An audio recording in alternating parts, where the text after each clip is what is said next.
그리고 후보들도 합의하고 승복할 수 있는 방식, 이거를 그 내부에서 찾아내면 이제 되는 문제입니다. 그거를 가지고서 후보 단일화 자체를 인정하지 않는 분들이 자꾸 그 방식까지 왈가왈부하는 거는 저는 그게 아니라 생각이 들고요.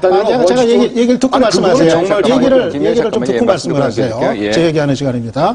그리고 아까 그 예를 들어서 여론조사 방식 같은 거, 저는 뭐 방식은 뭐 여러 가지 열어놓고 우리가 얘기할 수 있다고 생각을 합니다. 저는 뭐 어느 하나를 얘기할 뭐 그런 생각은 없는데, 다만 그겁니다. 여론조사 방식은 뭐 안 된다고 이렇게 단정을 하시는 게, 말씀을 하시는 게 뭐 몇 퍼센트 차이, 뭐 몇 표의 차이, 이거로 뭐 나라의 운명이 뭐 바뀌는 거 아니냐, 예. 말이 안 된다 말씀하시는데, 그게 바로 민주주의입니다. 다만 거기서 여론조사가 정말 아주 그렇게 정확한 거냐 하는 분야는 우리가 또 따로 얘기할 수가 있겠지만은, 뭐 투표라는 게 그렇지 않습니까? 선거라는 게 단 한 표라도 앞서는 사람이 당선이 되게 돼 있는 거, 그게 민주주의의 이제 기본입니다. 뭐 여론조사 같은 경우도 만약 그거를 룰로 채택한다면은, 그러면 거기서 뭐 간발의 차이라도 뭐 앞서는 쪽이 이기는 게 기본적인 룰이고, 그거를 실천하는 게 민주주의입니다. 그렇기 때문에 저는 지금 여러 가지 그 방식들을 그렇게 뭐 예단하고 이렇게 배척하시는 거, 저는 좀 두 가지 문제만 생각합니다. 두 가지만 이것만 말씀드리고 말이죠. 우선 첫째는 그걸 야권 지지자들이 다 알아서 동의하는 방식으로 할 것인데 왜 걱정을 하느냐? 그 결과가 우리나라 정당 정치에 중대한 영향을 미치고, 예?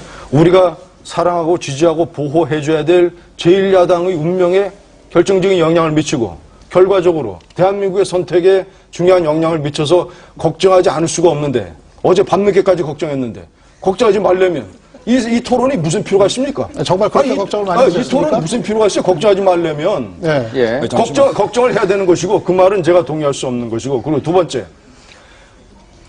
여론조사도 뭐 몇 %로 결정되는 것이 투표에서 있는 일 아니냐. 아니, 5천만 국민 중에서, 4천만 유권자 중에서 60%가 투표해서, 2,400만이 투표해서, 2,400만이 자기 의사를 표현을 해서, 그 중에서 50표, 100표, 200표 차이 나는 거와, 예? 4천만 유권자 중에서 3,999만 명은 아무런 의사표현도 못하고, 10,000명이 여론조사 전화를 받아가지고, 그 중에서 200명, 예? 의사표현한 사람 중에서 200명 표차 나는 거하고 어떻게 같습니까, 그게? 예. 2,400만이 의사표현하고. 잠깐만요. 아니, 무슨 그쪽 기본적으로 비교가 안 되는 얘기를 그쪽에서 하는 얘기들 좀 할게요. 기회는 말씀하니까 말하는 기회가 잠깐만요. 또 집에 가신다고 그러실 것 같아가지고. 아니, 그분이 해결할 문제지 우리가 걱정할 문제가 아니에요. 우리는 그쪽 걱정 안 해드립니다. 우리 박 소장님, 제가 두 분이 협의를 하세요.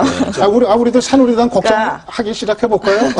조 교수님 말씀하십시오. 아니, 나라를 걱정하는 거지 무슨 정당을 걱정합니까? 잠깐만요. 조 교수님, 예. 나라를 조 교수님 말씀하십시오. 저는 여론조사로 하는 것에 이제 문제점을 충분히 동의하는 거는 왜 그러냐면은 이제 여론조사는 한 번 했었고 그것이 그 적절한 방법도 아니고, 특히 안철수 교수가 뭘 얘기했냐면은 그 정당 개혁을 해야 된다. 그럼 정당 개혁을 뭘 해야 되냐 했더니 공천권을 국민에게 돌려주는 게 정당 개혁이라고 그랬어요. 굉장히 정확한 얘기입니다. 근데 지난 4.11 총선에서 공천을 국민에게 많이 돌려주긴 했지만 완전히 못 돌려드렸어요. 왜 못 돌려드렸냐.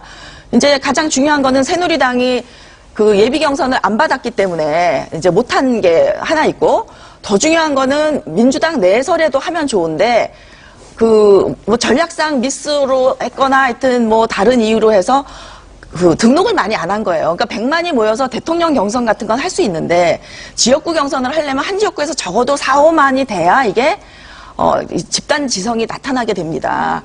그렇게 되려면은 저는 이번 대선이 그 문재인 후보와 안철수 후보의 이 경선이 국민참여 경선으로 이루어진다면, 네. 한 100명 정도가 더 들어와서 그게 이제 데이터베이스화 되면 민주당의 진화에 저는 결정적으로 기여할 거다.